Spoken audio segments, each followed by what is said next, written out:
Hi everyone, this is Aaron for Zollotech, and this is going to be a continuation of the iPhone 5 Tips series, and in this particular video we're going to talk about iCloud. I get a lot of questions about using iCloud or not using it, and I thought I'd try and answer those here.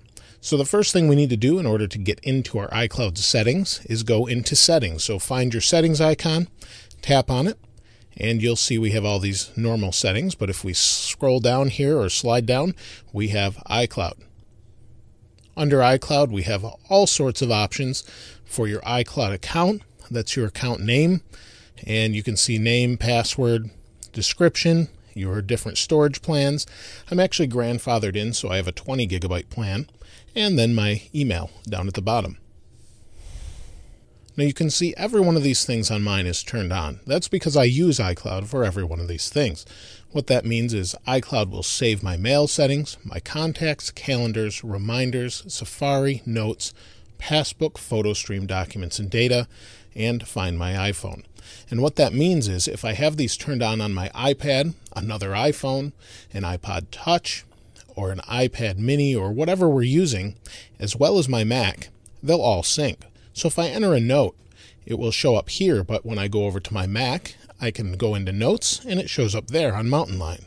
So depending on how you're using this, it can come in really handy. Same for Safari, it will save my bookmarks. Reminders, it will sync all of my reminders, and so on and so forth. PhotoStream is the same deal. If you have PhotoStream turned on, you can save up to 1,000 photos, and they give you about 5 gigabytes of storage for free. And we can share photo streams or not use it at all. Now with Find My iPhone, this is something I recommend you turn on all iPhones, iPads, or whatever you're using, because if you lose it or it gets stolen, you can go on to iCloud.com, and as long as it's online, or even if it's not in some cases, as long as it has a Wi-Fi connection or a GPS locating antenna in it, it will show you exactly where it is. You can actually remotely access it and wipe it as well. So if someone has it, you have sensitive data on there, as long as you have Find My iPhone on it, you can remotely wipe your device. There are a lot more options as well though, and that's down here in Storage and Backup. Now you can see that we could delete the account as well, but we want to go into our storage. You can see I have total storage of 25 gigabytes. I have 15 gigabytes available. I can manage it.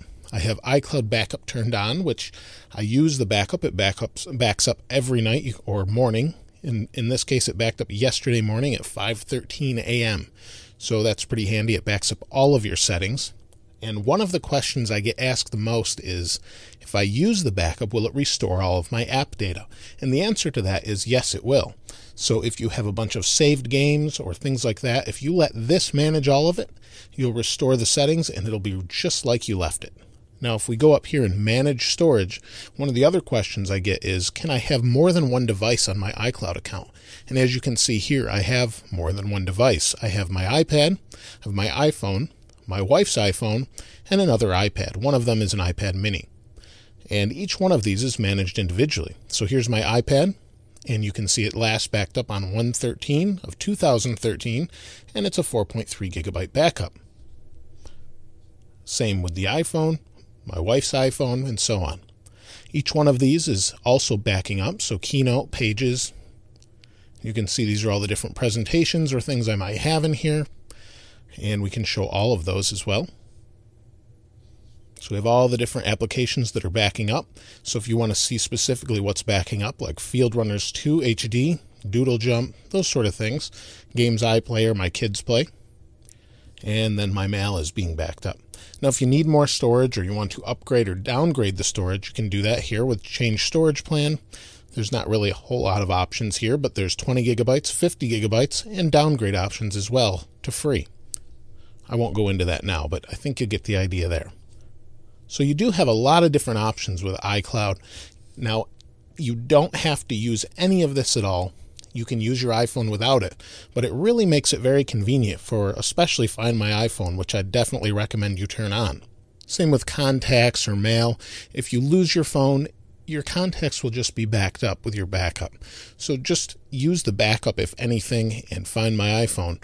You don't have to, and it's completely up to you, but it's definitely convenient and it's free, so why not? Some of these options are turned off by default, such as PhotoStream, so you'll want to take a look at those settings for yourself. So that's pretty much it as far as iCloud goes. But if you have any questions regarding iCloud or maybe any suggestions for other people, please place those in the comments below. As always, thanks for watching. This is Aaron. I'll see you next time.